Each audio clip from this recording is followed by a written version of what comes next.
I shall resume.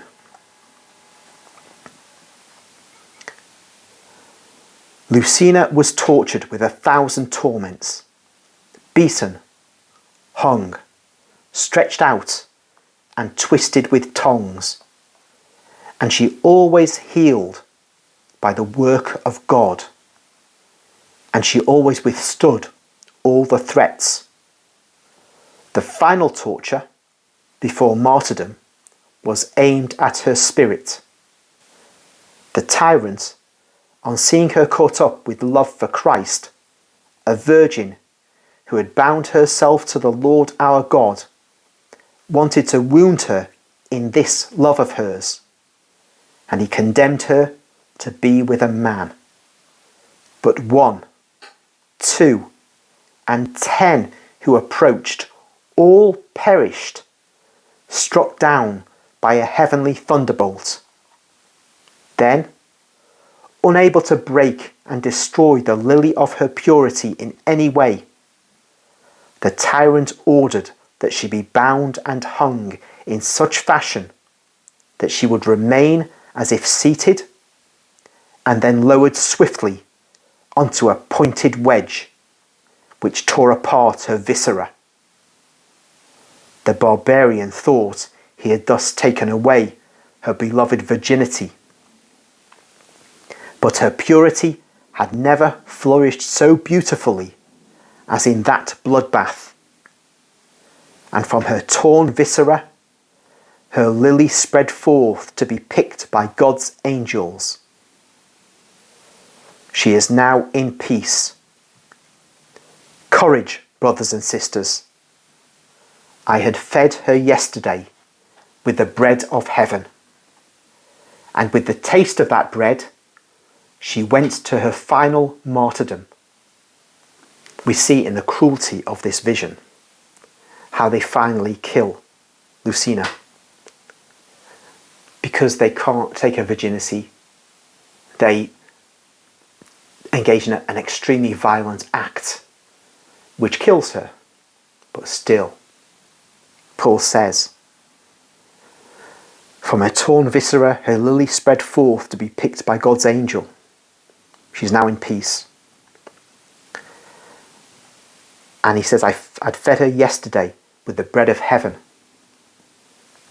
And with the taste of that bread, she went to her final martyrdom.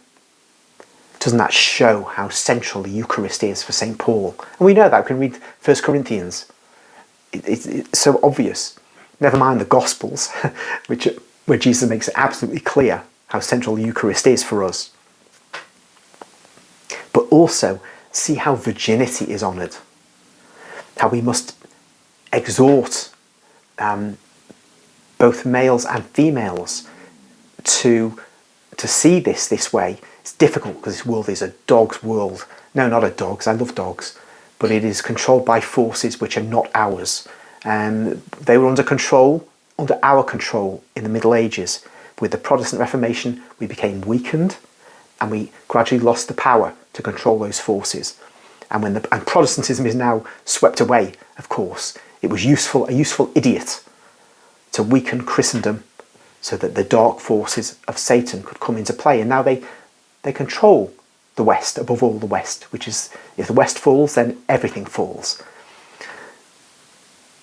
But that means most young people are going to have a strong inclination towards evil, and virginity will seem to be absurd. But we see from this first century example, and St. Paul again, and Jesus himself, and the early church, and the medieval church, that is a way of life which is superior to any other. And if we want to have a revival of our faith, we must recognise that the spread of the permissive society, as it used to be called in England, of licentiousness, of free love, as it used to be called again in the USA, this is nothing to do with freedom. It's everything to do with undermining the spread of the gospel, or the gospel inhering in people. It will result, of course, in many vices, one of which is abortion. Of course, if somebody has an abortion, then they're not going to be attracted to the Catholic faith because it will impress them with so much guilt. They have to actually overcome that guilt and see that Jesus is the one who absolves them. He can be the only source of absolution through the priest of God. But of course that's hard to see. And so Satan has arranged things to produce huge barriers to acceptance of the Catholic faith that was held by these people, and how powerful they were. You can see how Europe was built by these people. They're astonishing. Children, sickly children, boys, girls, men, women. That's why we have the civilization we have. You can't build this from people like we have today, because the people we have today have been ruined by the forces that are around us and above us. And I'm not being vague. I would speak of them, but I want my channel not to be destroyed, and the work that I wish to do of spreading Maria Valtorta's message, or Christ's message through Maria Valtorta, as much as I can. But we need to know what is going on, and we need to see what is valued by God. And that's what one of the things this vision does. It shows us that. So I'll resume. I shall now give that bread to you as well, for tomorrow is a day of superhuman feasting for you. The circus awaits you, and you do not fear. In the beasts and snakes you will see celestial appearances, for God will work this miracle for you. And the jaws and coils will seem to you to be loving embraces. The roars and hisses, heavenly voices. And like Castulus, you will see paradise, which is already descending to welcome you into its blessedness. Before I go on, let's just pause a moment for the suffering of Lucina, or perhaps I should call her Lucina. The torture she underwent, but Paul says she was healed after each torture. So miracles were worked before the heathens for this holy girl. Then, of course, as Paul tells us, her virginity. It was decided by whoever the magistrate was who was presiding over this torture that she'd be raped. And that again failed. All of these men were struck down, killed with a heavenly thunderbolt. And by the way, I'd say, just for those who are kind of sceptical about heavenly thunderbolts, we have back in this country, in beloved England, when Dr. David Jenkins, a very intelligent English theologian, was made Bishop of Durham, which is the second most important see in the Anglican Church. Back in 1984, he was made Bishop of Durham. God, having said publicly again and again that Christ did not rise bodily from the dead. In fact, he offhandedly referred to a conjuring trick with bones. I've mentioned this before because it's an astonishingly heretical statement. It strikes at the very heart of Christianity. But they went ahead, the Anglicans, and made him Bishop of Durham because there's no fear of God. We have that now amongst Catholics, the Catholic clergy. But nonetheless, that was as it was in the Anglican Church in 1984. The place he was made Bishop of Durham was struck within 3 days by lightning when there was no storm in the sky that night, and no downpour, and yet lightning came from nowhere and destroyed part of York Minster.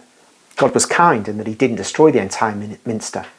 It's a Catholic Minster which the Anglicans have taken possession of.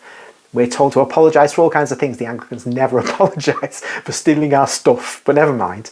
The lesson here is that God will send lightning in the 20th century when he's displeased. And that shows his love for the Anglicans, by the way. They may be heretics, maybe a man-made religion, But it is a man-made religion, but nonetheless, God loves them enough to warn them. If only they would have listened to what he had to say. We move forward. Benedict resigns. Lightning strikes the cupola of St. Peter's.